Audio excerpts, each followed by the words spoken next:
boys. It's definitely Friday the 13th. Wow, what an Apollo 13 type afternoon it's been with the GMC. It's had its issues, right? We know that the air conditioning hasn't worked for a long time. The windows will go down for the passengers, but I have to put them up for the driver's seat. The front differential has been locking up randomly. At first we thought it was a mechanical problem, but obviously if it's intermittent, it sounds like it's a sensor.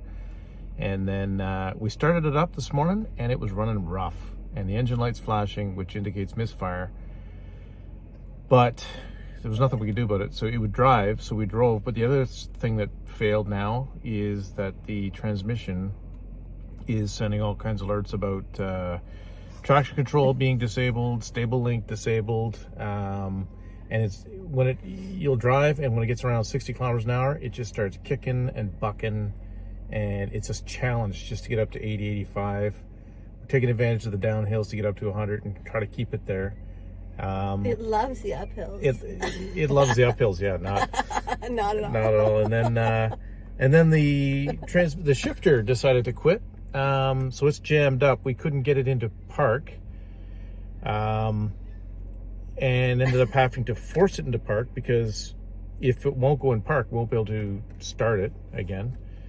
And we thought we were home free, but it turned out that even though we could engage it in park and it would unlock the doors, the steering column wasn't getting the signal that it was in park, so we couldn't release the key. So it was staying on accessory, which meant that the battery was going to die if we left it on the boat overnight. So then we found, I'm going to try and tilt this down. We ended up having to rip the console apart, the steering column apart, and Michelle found a YouTube video of a guy. There's a little lever way down inside the steering column, and we can barely, we have a pressure gauge that we were able to reach it with, because we have no tools. I don't know, I had a toolkit ready and it didn't make the trip. I don't know how that happened, but anyway, by using that, we can get down there and move a little lever that releases the key, which allowed us to get the key out and therefore save the battery. And yeah, so there we are. Only 18 more hours. Only 18 more hours of driving to go. This is the beginning. Anyway, we're at the boat. So anyway, We did it. We did it. We got this far. Next stop, Nova Scotia. We'll keep you posted. Well, at least we thought we were off to the races anyway. What you're looking at here is what we found out to be the anti-theft circuit that's built into the ignition. Before finding the video about that lever that we can move, we'd found another video that had indicated if we slip something into a small slot underneath the where the key goes in, it would release the mechanism. That was wrong. I don't know if it was for a different model of vehicle or what, but it didn't do anything, so we continued on and found that new video, and away we went. But what we found out after was that we had actually broken that circuit board in the process. We tried to turn the key and there was nothing, not a click, nothing. So at that point we realized we were really dead in the water.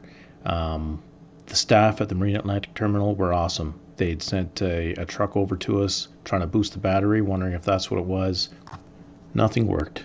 And we kept fiddling with it right up until they moved our lane of traffic to board the Marine Atlantic Ferry, and no luck. So sadly, we had to watch all the other cars board, and then we had to call around for a tow truck, which we were very fortunate to get a hold of a trucking company that on this late Friday night would come out and load us up. When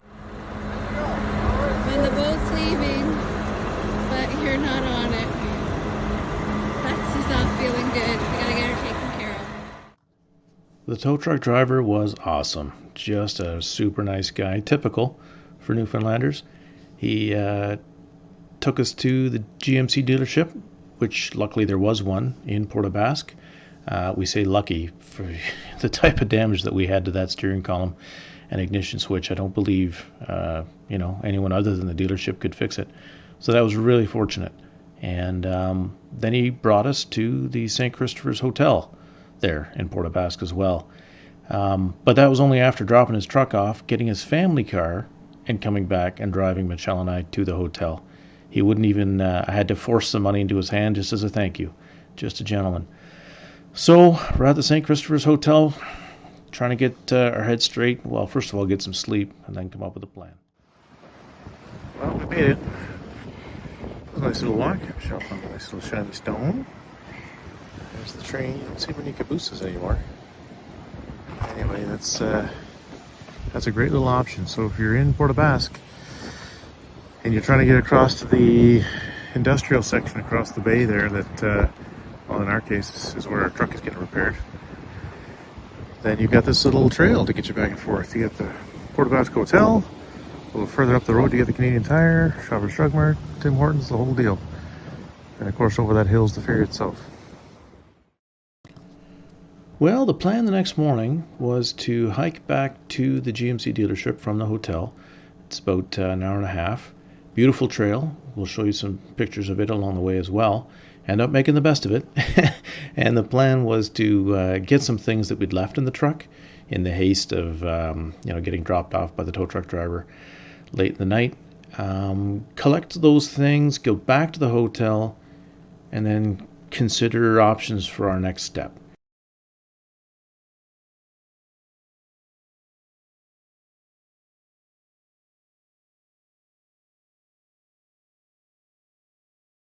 Well, there's the good old welcome to Newfoundland sign we'd passed about 6 weeks ago on our way to the cottage here from Port-Aux-Basques. And our mission at the moment is to try and get back to Ottawa for a couple of weeks, a couple of important events to attend down there.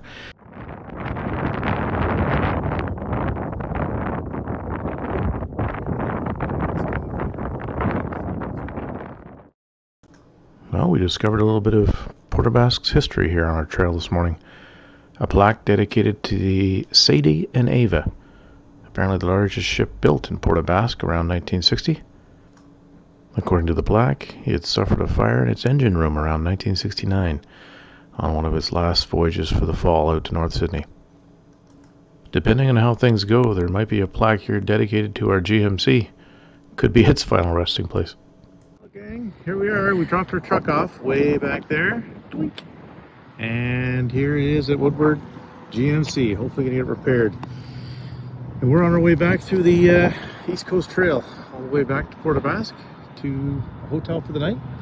And then we try and make it back to Deer Lake area tomorrow. We'll see what happens. So that was us making it to the dealership. Woodward GMC in Port-Aux-Basques. A shout out to that entire team. Just fantastic people and great service. Michelle and I popped the hood while we were there to take a look around, and we found a lot of evidence of critters. So we think probably a squirrel got up into the engine compartment, maybe chewed through some wires, perhaps fuel injectors, cables, I don't know, but a lot of activity in there. That truck sits parked most of the time around the cottage. We don't really go anywhere. Pretty self-sufficient up there, and pros and cons to that, obviously. If that's what it ends up being that caused the trouble, we'll have to take some care in the future to, I don't know, throw some mothballs onto the truck or something, keep a better eye on it. Despite all the car troubles, missing the ferry, hiking for hours to get our gear, and still trying to figure out a way ahead, Michelle's spirit stays strong. She's positive and just brings me joy, despite the situation. I'm lucky to have her. Well, we're pretty much back to the start of the trail here, and not too far from the hotel. They have a huge train that's been designed to clear snow off the railway out here. It ended up being a really nice hike. Great weather. We're going to hit the hotel now, grab some food, and get some sleep. Our plans are shaping up such that we're going to have a pretty early morning for the next leg. Hey, good morning. Well, it's Sunday, and our adventure begins early. It's just 6 o'clock here now. And our plan is to get to the Marine Atlantic Terminal and catch a bus to Deer Lake. The bus leaves at 8, and we couldn't get a cab today. So it turns out there's only 2 cabbies in town, and both of them are taking today off for Father's Day. So, hey, good on them. Just bad timing, I suppose, for us. So Michelle and I have everything that we put in the truck on our backs and in our hands, and we're huffing it. It's about an hour and 20 minutes hike to the ferry terminal, And anyway, we'll catch that bus, get out to Deer Lake, and we're gonna just stay at the cottage until the truck is fixed. There's no sense of paying hotel rates every day down here when we're pretty well convinced it's not going to be repaired same day. There's a number of things wrong, as you guys know, and just trying to get parts out here is usually a challenge. So we're just rolling the dice. We're going to get ourselves to Deer Lake. The bus is not very expensive. We'll hang tight there. This bus is going to drop us downtown Deer Lake, and we'll grab a cab to the cottage after we get a few essentials. And we'll just park there, keep on working from there, talk to the garage on Monday, and we'll see where we're at. How you doing, babe? She's carrying a lot of weight there. These packs are at the backs. All right, we're almost there. Here's the beautiful sun up. That's the terminal. That blue building is where we need to get to. We believe the bus stop is just in behind that. So, looking ahead, there's a bridge way up there. Cross that, follow the highway down around, and we'll be there. Hey, some good news. We just found a four-wheeler path. So we were walking on the upper highway there. We found a four-wheeler path that comes down and allows us to connect to this. Well, the Trans-Canada actually is what we need to be on. And that probably shaved about 20-25 minutes, maybe more, off our little hike. So that's good news. We're getting there. Hey, nice mist on the water this morning. Beautiful.